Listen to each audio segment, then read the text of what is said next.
എല്ലാവർക്കും പുതിയ ഒരു വീഡിയോയിലേക്ക് സ്വാഗതം. രാവിലെ 5 മണിക്ക് കണ്ണൂരിൽ നിന്ന് യാത്ര ആരംഭിച്ചതാണ്. പിതൃകർമ്മം ചെയ്യാനായി തിരുനെല്ലി മഹാവിഷ്ണു ക്ഷേത്രത്തിലേക്കായിരുന്നു യാത്ര. സൂര്യൻ ഉദിക്കാറാവുമ്പോഴേക്കും ഏകദേശം നെടുമ്പൊയിൽ എന്ന് പറയുന്ന സ്ഥലത്ത് എത്തിയിരുന്നു. നെടുമ്പൊയിലിൽ നിന്ന് പേരിയാച്ചുരം ഗതാഗതയോഗ്യമല്ലാത്തതിനാൽ കൊട്ടിയൂർ വഴി അതിമനോഹരവും എന്നാൽ മുകളിലെത്തുമ്പോഴേക്കും ഉള്ളിൽ കുറച്ച് ഭയവും തോന്നുന്ന പാൽച്ചുരം കയറിയായിരുന്നു യാത്ര. ഒരു ഭാഗത്ത് കോടമഞ്ഞിൽ പുതഞ്ഞു കിടക്കുന്ന മലനിരകളും മറുഭാഗത്ത് ഉയരത്തിൽ കിടക്കുന്ന പാറക്കെട്ടുകളുമാണ് പാൽച്ചുരത്തിൻ്റെ പ്രത്യേകത. കോടമഞ്ഞിൽ മുങ്ങിയ പാൽച്ചുരത്തിൻ്റെ കാഴ്ചകളും കണ്ട് ചുരം കയറുക എന്നത് മറക്കാനാവാത്ത ഒരു അനുഭൂതിയാണ്. വീഡിയോ കാണുന്നവർ ജീവിതത്തിലൊരിക്കലെങ്കിലും പാൽച്ചുരത്തിൽ കൂടെയുള്ള യാത്ര സാധ്യമെങ്കിൽ ഒന്ന് അനുഭവിക്കുവാൻ മറക്കരുത്.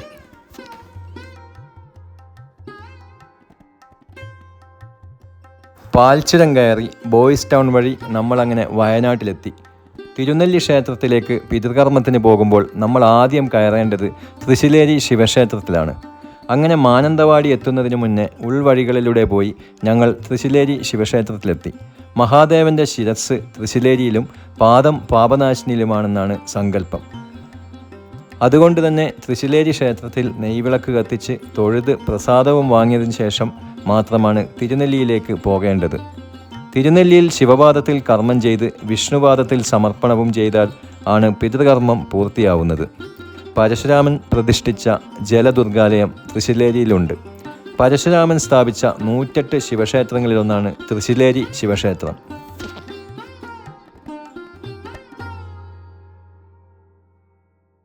തിരുനെല്ലി പാപനാശിനിയിൽ നിന്ന് ഒഴുകിയെത്തുന്ന ജലമാണ് ഇവിടെ കുളത്തിൽ കാണപ്പെടുന്നത് എന്നും പറയപ്പെടുന്നുണ്ട്.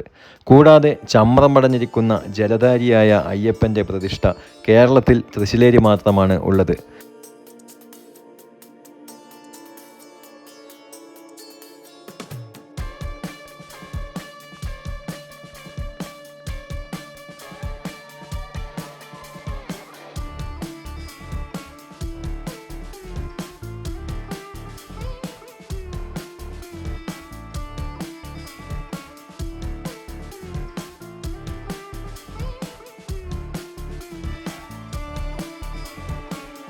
അങ്ങനെ തൃശ്ശിലേരിയിലെ ചടങ്ങുകളൊക്കെ കഴിഞ്ഞ് ഞങ്ങൾ തിരുനെല്ലിയിലേക്ക് തിരിച്ചു.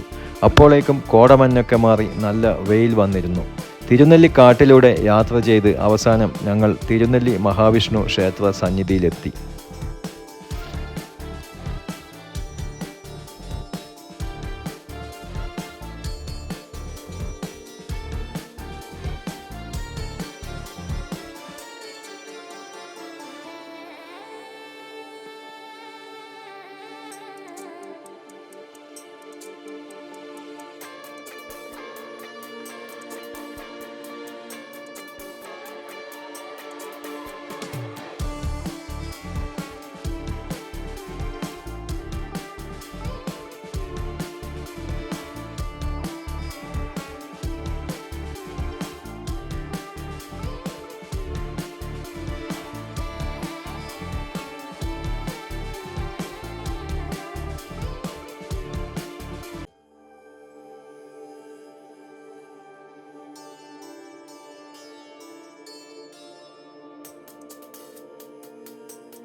ബലികർമ്മത്തിന് പോകുന്നവർ ആദ്യം വഴിപാട് കൗണ്ടറിൽ പോയി അതിനുള്ള തുകയടച്ച് റെസീറ്റ് വാങ്ങണം.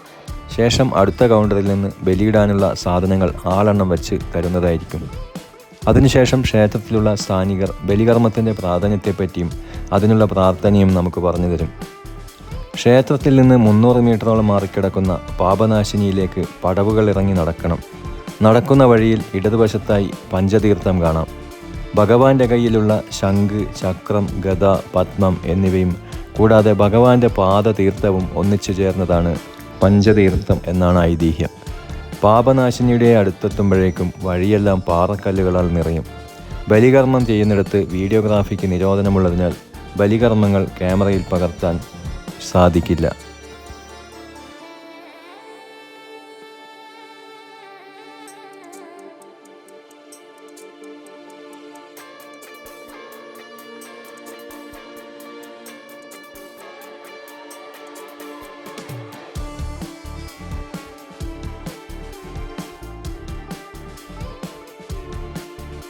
പാപനാശിനിയിൽ പിതൃകർമ്മം ചെയ്ത് കഴിഞ്ഞ് തിരിച്ചു വരുന്ന വഴി ഗുണ്ടിക ശിവക്ഷേത്രത്തിൽ ദർശനം നടത്തണം.